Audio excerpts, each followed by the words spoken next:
Apa yang mempengaruhi menstruasi? Bagus. Silahkan yang lain juga ungkapkan pertanyaannya terkait video tadi, ya. Apa kira-kira pertanyaan yang muncul? Kemudian di bagiannya hipotesisnya, ya. Silakan kalian kira-kira temukan jawabannya apa sih? Jawaban tadi itu, jawaban pertanyaan yang kamu ungkapkan itu kira-kira apa jawabannya? Bisa kamu cari di buku atau di internet, silahkan. Karena jaringan wifi sudah nyala, jadi silahkan boleh menggunakan internet, ya, untuk mencari berdasarkan grafik menstruasi itu. Ya, ada tabel yang di situ. Ya. Untuk memperkuat jawaban tadi, gunakan buku paket IPA serta referensi lain berdasarkan gambar tersebut. Diskusikan bersama kelompokmu fase-fase yang terjadi dan hormon yang berperan pada siklus menstruasi. Di tabelnya terisi nanti nomor 1 misalkan apa, fasenya apa, ya. Silakan gunakan buku paketnya dan internetnya juga digunakan, ya.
Baik, jika sudah silakan jawab pertanyaannya itu, ya. Ovarium, bagaimana mendeteksi ovarium? Bisa tidak?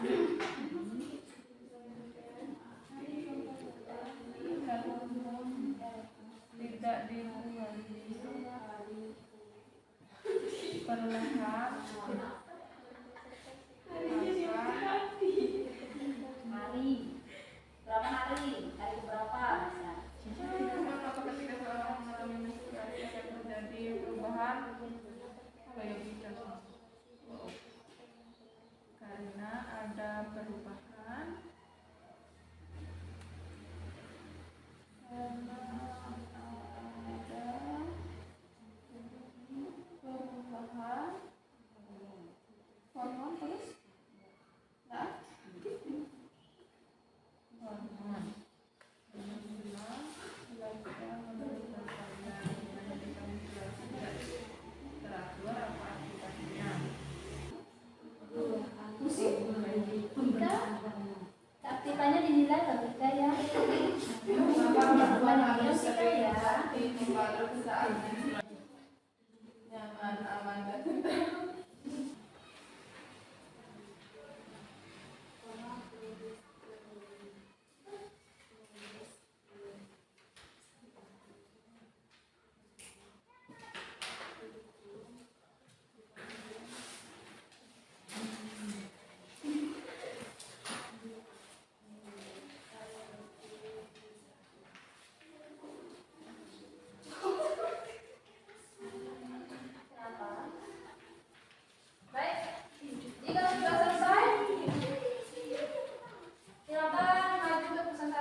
hujan, jadi terpaksa menggunakan mic ya.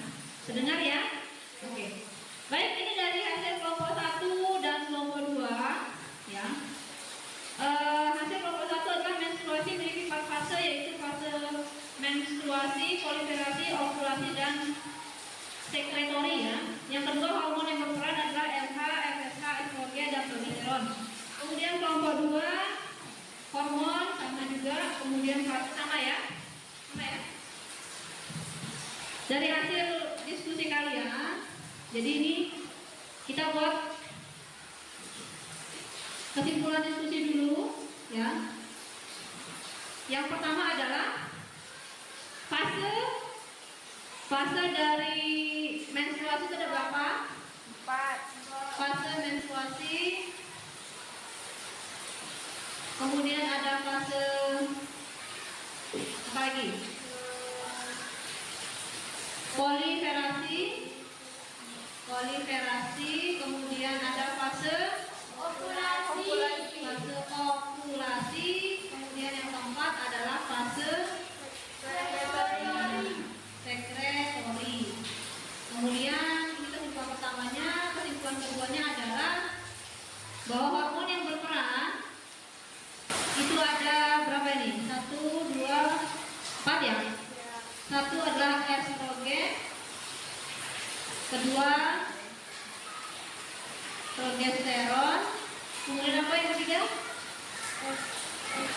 FSH, apa itu FSH? Kemudian yang keempat adalah LH ya. Baik, ini adalah kesimpulan dari diskusi kalian. Kalau kelompok 3 ada enggak kesimpulan yang belum disampaikan? Silakan Herani. Kesehatan organ reproduksi perlu diperhatikan saat menstruasi agar tidak terjadi gangguan. Oh iya. Berarti kesimpulan ketiga dari kelompok 3 adalah kesehatan organ reproduksi perlu diperhatikan ya pada saat terjadi menstruasi agar tidak terjadi gangguan. Baik, itu hasil diskusinya. Izinkan ibu lakukan penguatan sedikit. Jadi menstruasi adalah pendarahan secara periodik dan siklik dari uterus atau rahim yang disertai dengan pelepasan endometrium ya, pada saat ovum tidak dibuahi. Kemudian mekanisme siklus menstruasi dipengaruhi oleh pelepasan hormon yang berkaitan dengan adanya kerjasama hipotalamus dan ovarium. Nah, ini adalah fase menstruasi seperti dari DLKPD kalian ya. Jadi ini lihat ya. Flow fase atau fase menstruasi terjadi pada hari pertama sampai kelima. Jangan dihitung tanggalnya, tanggal 1 sampai tanggal 5 bukan ya.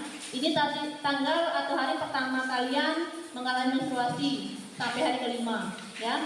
Kemudian di sini kalian lihat yang biru adalah grafik hormon progesteron, kemudian yang oranye itu hormon estrogen, yang hijau adalah hormon LH atau luteinizing hormon, kemudian yang hijau muda adalah FSH atau follicle stimulating hormon. Jadi ini keempat hormon ini terjadi produksi ya, hanya saja kadarnya sedikit.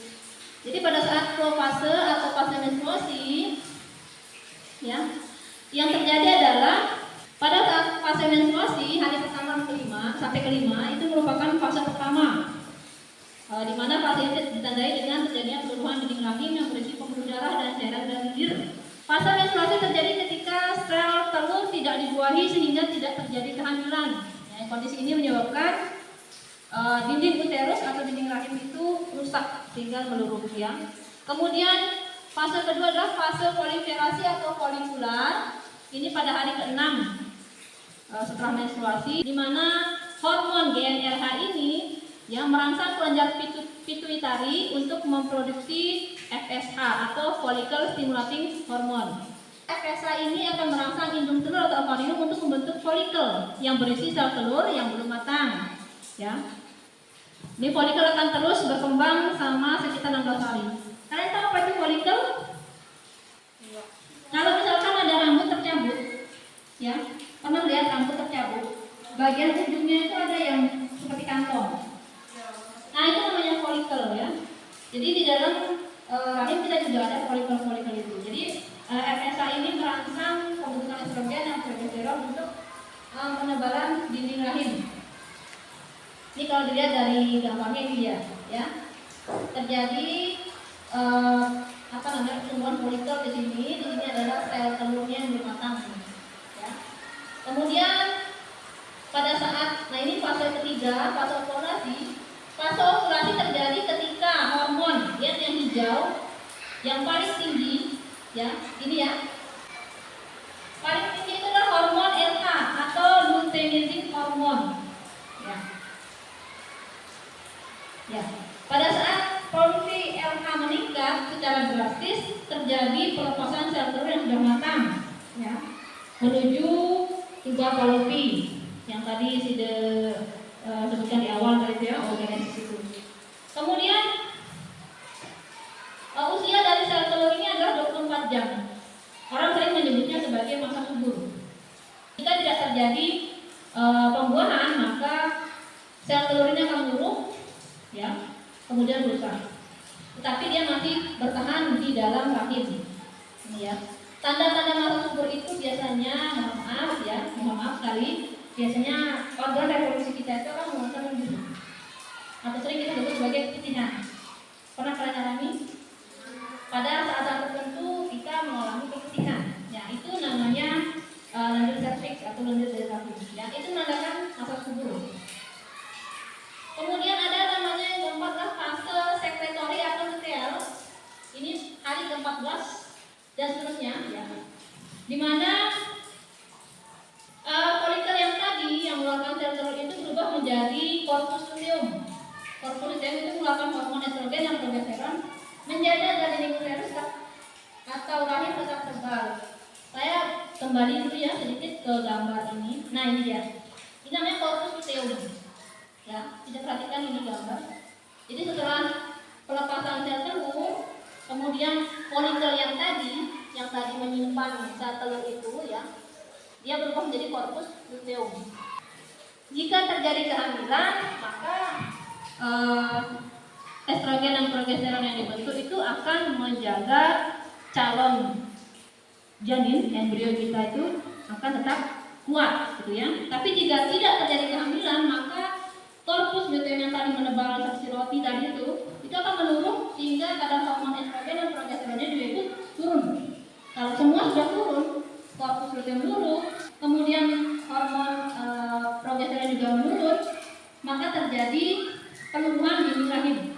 Seperti kalian saksikan tadi di video, ya, bagian kirinya lepas, ya, kemudian bagian atasnya lepas, bagian sisi kirinya lepas. Kalian lihat tadi ya?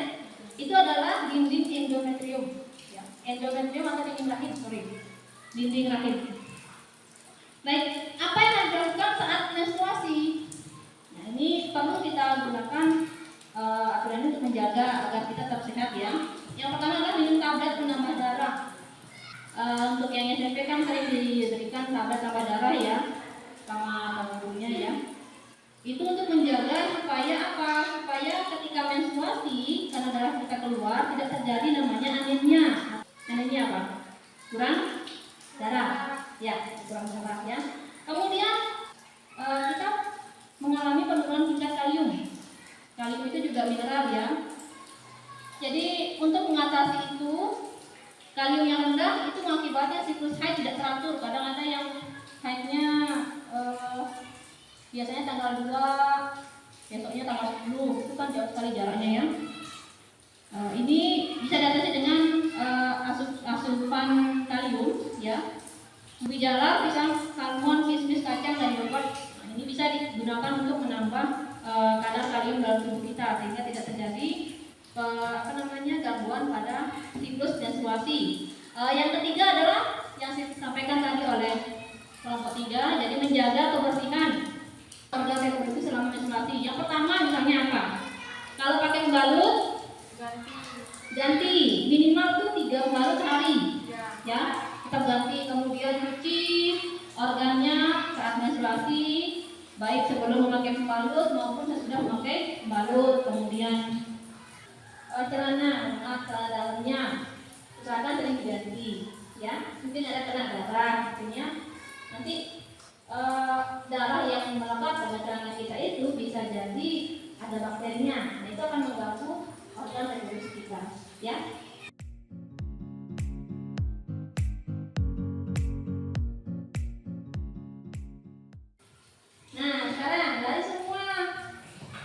kegiatan kita hari ini? Ada yang bisa bantu saya? Kira-kira kesimpulan kita itu apa saja? Ya, Rani, saya persilakan Rani. Fase pada proses menstruasi ada 4. Pertama, fase menstruasi. Kedua, toleransi. Ketiga, ovulasi. Keempat, sekretari. B. Program juga merangsang kelenjar vegetatif memproduksi LH.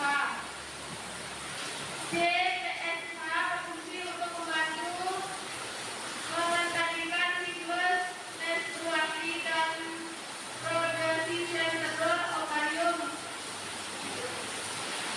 D. LH berfungsi membantu tubuh mengatur siklus menstruasi dan ovulasi.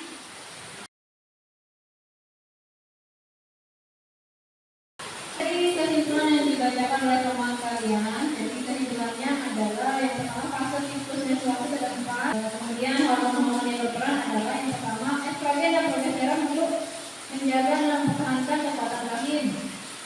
Estrogen juga merangsang kelenjar pituitari untuk memproduksi hormon luteinizing atau LH. Ya. Kemudian FSH atau follicle stimulating hormone berfungsi untuk membantu mengendalikan siklus menstruasi pada produksi sel telur di ovarium. Kemudian yang keempat adalah LH atau luteinizing hormone berfungsi membantu tubuh ya untuk mengatur siklus menstruasi dan ovulasi. Ya, tadi LH itu membantu melepaskan ovum tadi ya untuk keluar dari ovarium. Baik, yang terakhir yang perlu dituliskan kesimpulannya adalah menjaga kesehatan organ reproduksi semasa menstruasi ya dengan cara tadi mengganti pembalut ketika menstruasi itu minimal 3 pembalut sehari ya, kemudian mencuci tangan, mencuci organ reproduksi gitu ya, kemudian ada meminum pil tanggal darah. Baik anak-anak, ya pelajaran kita hari ini ya kira-kira setelah melakukan pembelajaran ini apa yang kalian rasakan? Senang. Kenapa senang? Ada videonya. Oh ya. Video apa tadi itu? PMS itu ya? Animasi ya. Ini juga ya. Saya harap kalian tadi itu benar-benar memperhatikan karena ini terkait kita sebagai kaum perempuan ya. Bagaimana menghadapi siklus menstruasi kita ya. Oke. Anak-anak, dari semua materi yang sudah kita bahas itu ada tidak materi yang sulit dalam pahami? Silakan boleh kalau mau tanya. Kira-kira bagian mana yang kamu sulit pahami? Ada tidak? Tidak ada. Benar tidak ada? Berarti semuanya sudah menyimak. Semoga semuanya juga sudah paham, ya. Sehingga ibu bisa melakukan evaluasi atau proses sekarang, ya. Baik, prosesnya ibu kirim ke grup, jadi silahkan keluarkan HP-nya dulu, ya. Itu WiFi-nya masih tersambung kah? Masih ya. Baik, silakan itu sudah ibu kirim. Ya, lihat chat di grup itu yang terakhir ya.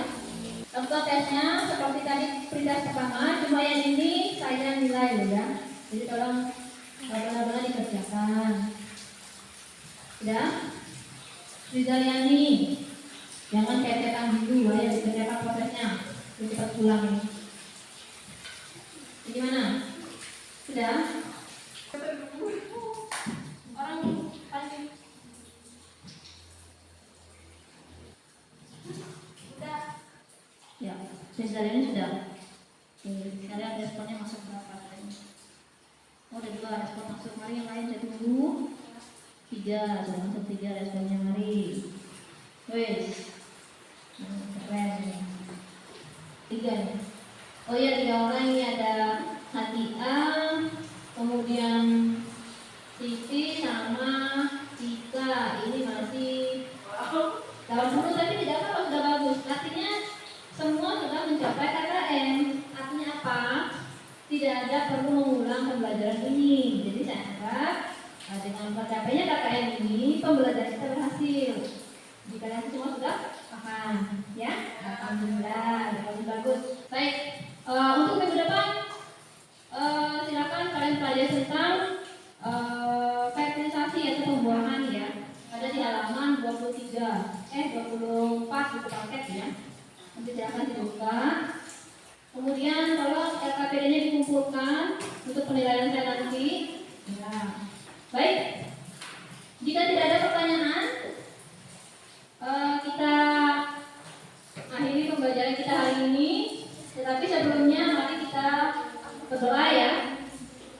Silakan kembali saya persilakan untuk Rani memimpin kita berdoa untuk menutup kegiatan hari ini. Silakan Rani. Teman-teman, untuk mengakhiri pelajaran, marilah kita berdoa. Berdoa mulai.